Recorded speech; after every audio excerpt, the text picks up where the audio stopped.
The letter arrived on a Tuesday, crumpled and stained, as if it had been clutched too long before being mailed. Ethan stared at it, his heart pounding like a war drum, knowing it was from Evan, his twin, his mirror, his other half he hadn't spoken to in 10 years. The words inside would change everything. I'm dying. Ethan. Liam needs you. Ethan's hands trembled as he stood in his small Chicago apartment. The city's hum a dull roar outside. 10 years ago, he'd slammed the door on Evan, spitting venom over his brother's truth, his identity, his love, his life. Ethan had called it a choice, a sin, a betrayal of their shared blood. He'd been wrong, so wrong, and now the weight of that mistake pressed against his chest like a collapsing wall. Evan was sick, stage 4 cancer, and his only son, Liam, was alone. Ethan, the uncle who'd vanished, was all the boy had left. He sank onto the couch, the letter slipping to the floor. Memories flooded back, twin boys racing through Indiana cornfields, laughing under a sky so wide it felt like freedom. They'd shared everything, secrets, dreams, the same crooked smile. But when Evan came out at 20, Ethan's world tilted. Raised in a small town where church was law and difference was danger, Ethan couldn't reconcile the brother he loved with the man he'd been taught to condemn. He'd cut Evan off, erased him, believing it was strength. Now, at 30, he saw it for what it was, cowardice. The phone rang, snapping him back. It was the hospital. Evan's condition had worsened. He had weeks, maybe days. Ethan's throat tightened. He hadn't seen his brother in a decade, hadn't met Liam, now 15, who probably hated him. But Evan's plea was clear: take care of my son. Ethan booked a flight to Portland, Oregon, where Evan had built a Lithia life Ethan had refused to understand. The flight was a blur of guilt and turbulence. Ethan stared out the window, the clouds below like a sea of second chances he'd drowned. He thought of their last fight, Evan's voice breaking, "You're my brother. Ethan, how can you hate me for who I am?" Ethan hadn't answered, just walked away. Now, he was walking back, but would it be too late? Portland greeted him with rain, slick and cold, mirroring the dread in his gut. The hospital was a maze of white walls and antiseptic air. Ethan found Evan's room, his breath catching at the sight of his twin gaunt, pale, but still unmistakably him. Evan's eyes, once bright with defiance, were now soft, tired. "You came," Evan whispered, a faint smile breaking through. "I'm sorry," Ethan choked out, the words too small for the years they carried. Evan reached for his hand, weak but firm. "Liam's with my husband, Mark. He's a good kid, but he's angry. He needs you. Ethan. Promise me." Ethan nodded, tears burning. He'd failed his brother once. He wouldn't fail his son. Liam was waiting in the hospital cafeteria, a lanky teenager with Evan's eyes and a scowl that could cut glass. He wore a hoodie, earbuds dangling, and clutched a skateboard like a shield. "You're the uncle who ditched my dad," Liam said, his voice sharp. Ethan flinched but didn't deny it. "Yeah, I messed up. But I'm here now." Liam's glare didn't soften. "Now's a bit late, don't you think?" The next days were a crash course in guardianship. Ethan moved into Evan's small house, a cozy place filled with photos of Evan, Mark, and Liam smiles Ethan had never seen. Mark, a kind-eyed man in his late 30s, welcomed Ethan with quiet grace, though his grief was raw. Ethan learned Liam's routines: school, skate park, music blasting to drown out the world. But Liam kept his distance, his anger a wall Ethan didn't know how to climb. One night, Ethan found Liam in the backyard, staring at the stars. "Dad used to say you were his best friend," Liam said, his voice low. Why'd you leave him? Ethan's chest ached. I was scared. Liam. Scared of what I didn't understand. I was wrong. Liam didn't respond, but he didn't walk away either. It was a start. As Evan's strength faded, Ethan sat by his bedside, piecing together the life he'd missed. Evan spoke of love, of Mark, of Liam's first steps, of pride parades and quiet nights. Ethan listened, each word a mirror to his own regrets. He'd lost a decade with his twin, but he could still save Liam if the boy would let him. The hospital became Ethan's second home, its sterile hum a backdrop to his unraveling guilt. Evan's condition deteriorated, each breath a labored fight, yet he clung to moments with Liam and Ethan. Ethan watched his twin slip away, the mirror of his own face fading, and wondered how he'd ever thought he could live without him. Liam, though, was the harder puzzle. The kid was a storm of grief and rage, his words sharp as knives. You don't get to just show up and play dad, he snapped one evening, slamming his bedroom door. Ethan stood outside, helpless, knowing he deserved the venom. Mark, ever steady, offered quiet advice, give him time. He's losing everything. Ethan tried. He drove Liam to school, sat through awkward silences at dinner, and lingered at the skate park, watching Liam grind rails with a focus that shut out the world. Ethan saw Evan in every move fearless, fluid, alive. He wanted to bridge the gap, but Liam's walls were ironclad. One afternoon, Ethan found a photo album in Evan's study, its pages worn from love. Pictures of Evan and Mark's wedding, Liam as a toddler, family trips to the Oregon coast. Ethan's absence was a ghost in every frame. He lingered on a photo of the twins at 18, arms slung around each other, grinning at a county fair. He hadn't smiled like that in years. That night, Ethan cooked dinner Evan's old spaghetti recipe, heavy on garlic. Liam picked at it, silent, until Ethan blurted, "Your dad taught me this." Said it was foolproof for impressing anyone.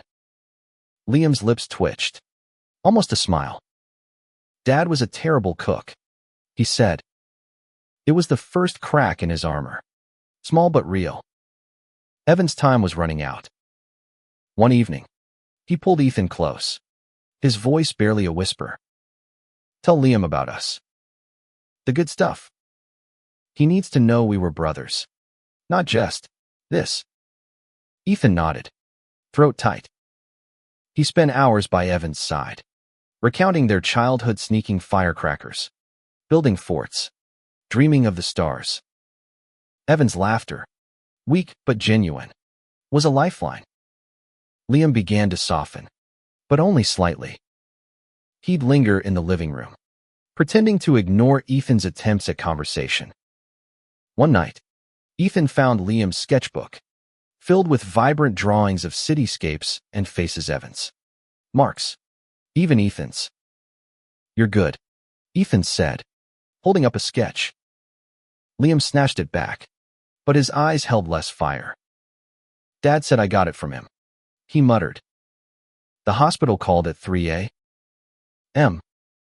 Ethan and Liam rushed over, Mark already there, his face a map of grief.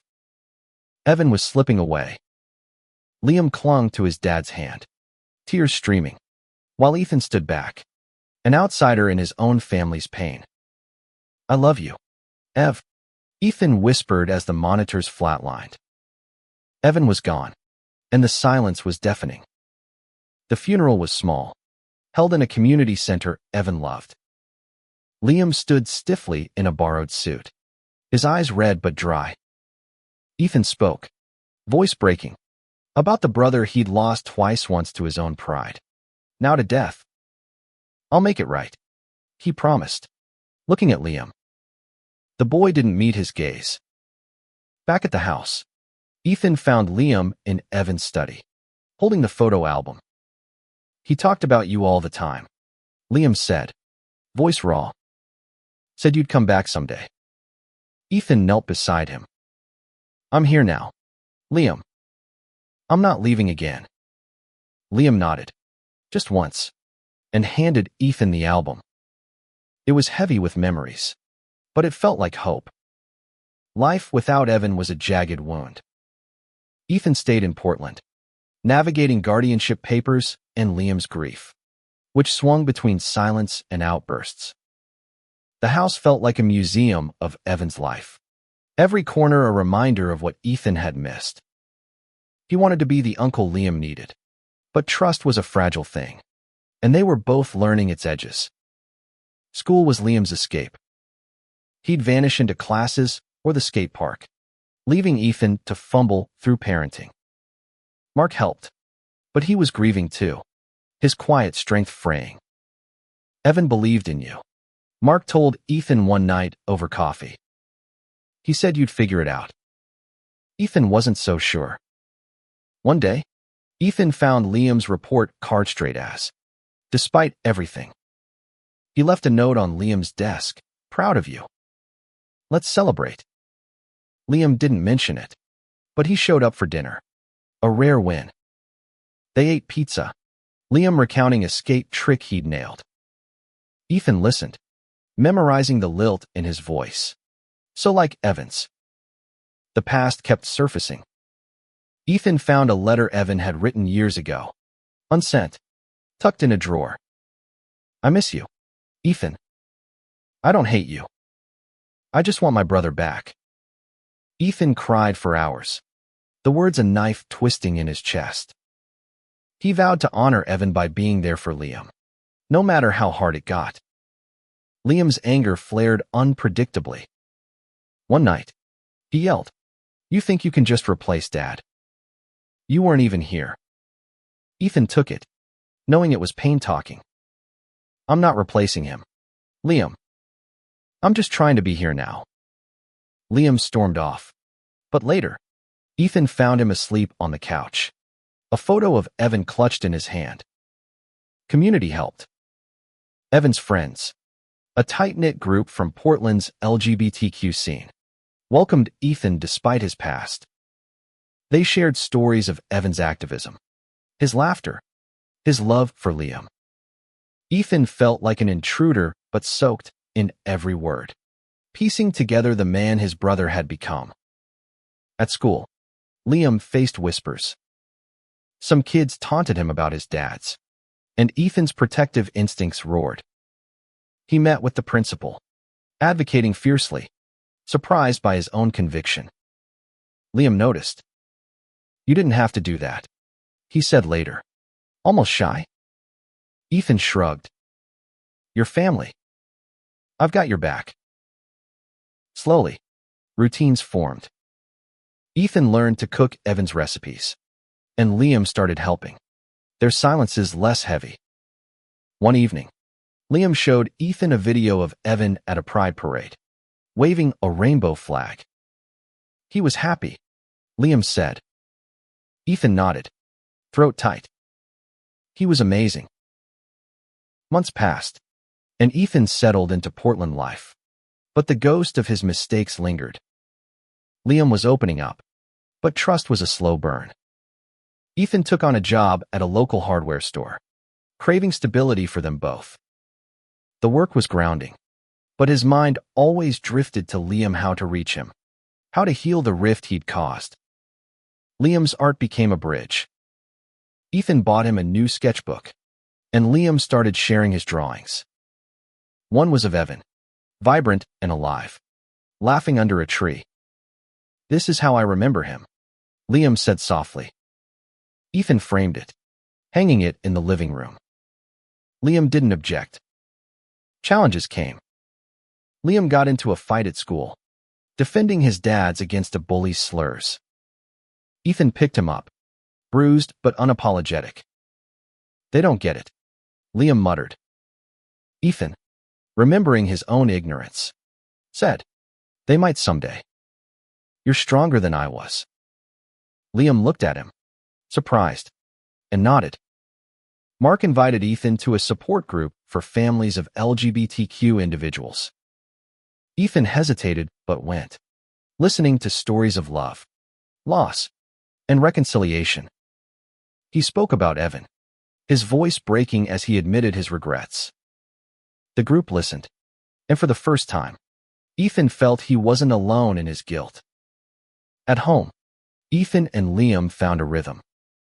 They watched old sci-fi movies, Evan's favorites, laughing at cheesy effects. Liam opened up about his fears losing Mark, too, or not being enough. Ethan shared his own, failing Liam, failing Evan. "You're doing okay," Liam said one night. A quiet gift. A letter from Evan's lawyer arrived, detailing a trust fund for Liam's future. Ethan read it, awed by Evan's foresight. He showed it to Liam, who cried, not from sadness but gratitude. "Dad always planned ahead," he said. Ethan hugged him, the first time Liam didn't pull away. The seasons changed, and so did they. Ethan took Liam to the coast, where Evan had loved to walk. They scattered some of Evan's ashes, the wind carrying them to the sea. Liam leaned against Ethan, and they stood there, silent, letting the waves speak for them. Liam's 16th birthday was a milestone Ethan dreaded and craved. He wanted it to honor Evan, but Liam's grief was still raw. They planned a small party with Mark and Evan's friends, decorating the house with photos and fairy lights. Liam smiled, a real one, when Ethan gave him a new skateboard, painted with Evan's favorite colors. School brought new challenges. Liam joined the art club, his talent shining, but faced pushback from a conservative teacher who questioned his family situation. Ethan met with the school board, his voice steady as he defended Liam's right to be himself. Liam overheard and later said, "Thanks for sticking up for me." Ethan's heart swelled. Past wounds resurfaced. Ethan found a box of Evan's old journals, filled with thoughts on love, identity, and forgiveness. One entry read, "Ethan's still my brother. I'll always wait for him." Ethan wept, wishing he'd read these words sooner. He shared them with Liam, who traced his dad's handwriting, silent but connected. Liam's anger ebbed, replaced by questions. "Why do you hate Dad for being gay?" he asked one night. Ethan took a deep breath. "I didn't hate him. I was taught to fear what I didn't know. I was wrong, Liam, and I'll spend my life making up for it." Liam nodded, absorbing the truth. Community events drew them closer. They attended a pride festival, Liam carrying a sign Evan had made years ago. Ethan felt out of place, but stayed, watching Liam laugh with friends. Mark squeezed Ethan's shoulder. "Evan would be proud of you both." Ethan hoped it was true. At home, Liam showed Ethan how to draw, their evenings filled with pencils and laughter. Ethan's clumsy sketches made Liam grin, a sound so like Evan's it hurt. They were building something new, fragile but real, rooted in love they were learning to share. Ethan began to see Portland as home. The city's vibrancy, its acceptance, felt like Evan's legacy. But raising Liam tested him daily. The boy was brilliant but stubborn, his grief a shadow that flared without warning. Ethan learned to read his moods, offering space or presence as needed. One night, Liam had a nightmare, calling for Evan. Ethan sat by his bed, whispering stories of their childhood until Liam slept. In the morning, Liam said, "You're not so bad at this." Ethan laughed, relief washing over him. They were finding their way. School brought progress. Liam's art teacher apologized after the board meeting, and Liam's work was chosen for a city exhibition. Ethan helped him prepare, framing sketches late into the night. At the gallery, Liam's paise portrait of Evan and Mark drew tears from strangers. Ethan stood beside him, proud and humbled. Mark shared more of Evan's life, inviting Ethan to their old haunts, a bookstore, a cafe, a park where they'd kissed under the stars. Ethan saw his brother's joy through Mark's eyes, each story a stitch in his healing heart. He began to forgive himself. Slowly, Liam faced a new challenge, a crush on a boy at school. He confided in Ethan, nervous but trusting. "What if he doesn't like me back?" Liam asked. Ethan, remembering Evan's courage, said, "Be yourself. That's enough." Liam smiled, and Ethan felt Evan's presence in the room. They visited Evan's grave, a quiet spot under an oak. Liam left a drawing. Ethan left a letter, apologizing again. The wind felt like an answer, gentle and forgiving. They drove home in silence, but it was a comfortable one, built on shared loss and growing love. 2 years after Evan's death, Ethan and Liam were a family, imperfect but real. Ethan had grown into his role, balancing discipline with warmth. Liam, now 17, was thriving. Art school applications piled on his desk, his confidence blooming. But the past still lingered, a quiet ache. A letter arrived from their old hometown, an invitation to a high school reunion. Ethan hesitated, memories of judgment flooding back. Liam insisted they go. Dad would have faced them. "We should too." Ethan agreed, nervous but proud of Liam's courage. The reunion was a time warp, same faces, same small-town whispers. Ethan overheard old classmates gossip about Evan, their words sharp. He stepped in, voice steady. "My brother was a better man than any of you. I'm proud of who he was." Liam squeezed his hand, a silent thank you. Back in Portland, Liam's crush blossomed into a relationship. Ethan met the boy, a kind artist named Sam, and saw Evan's spirit in their laughter. He gave Liam advice, fumbling but earnest, and Liam listened, their bond stronger than ever. Ethan started volunteering at a local LGBTQ youth center, honoring Evan's legacy. He shared his story, hoping to spare others his mistakes. Liam joined him sometimes, his art inspiring the kids. Ethan saw his brother in every smile they sparked. At home, they built traditions: Sunday pancakes, movie nights, visits to the coast. Liam's laughter filled the house, a sound Ethan cherished. They were healing, together, rewriting their story with love and forgiveness. Liam's 18th birthday marked a turning point. He was accepted into an art school in Seattle, his future bright. Ethan felt pride and fear Liam was leaving, but their bond was unbreakable. They celebrated with Mark and friends, the house alive with joy Evan would have loved. Before Liam left, they returned to the coast, scattering the last of Evan's ashes. Liam spoke, voice steady. "Dad, you gave me everything. I'll make you proud." Ethan added, "I'm sorry, Ev. I'll keep him safe." The waves roared, a final farewell. Liam's departure was bittersweet. Ethan helped him pack, their laughter mingling with tears. "You're not getting rid of me," Liam teased. "I'll be back for your terrible cooking." Ethan hugged him, memorizing the moment. Alone in the house, Ethan found a letter from Liam, tucked in the photo album. "Thanks for being my family. Dad would love you for it." Ethan cried, but they were tears of gratitude. He'd lost Evan, but gained a son. Years later, Ethan visited Liam in Seattle, where he was thriving, his art celebrated. They walked through a gallery, Liam's work on display, each piece a testament to love and resilience. Ethan saw Evan in every stroke, and in Liam's smile, he found forgiveness. The story wasn't over. Ethan kept volunteering, sharing Evan's light. He and Liam spoke weekly, their bond a bridge over past mistakes.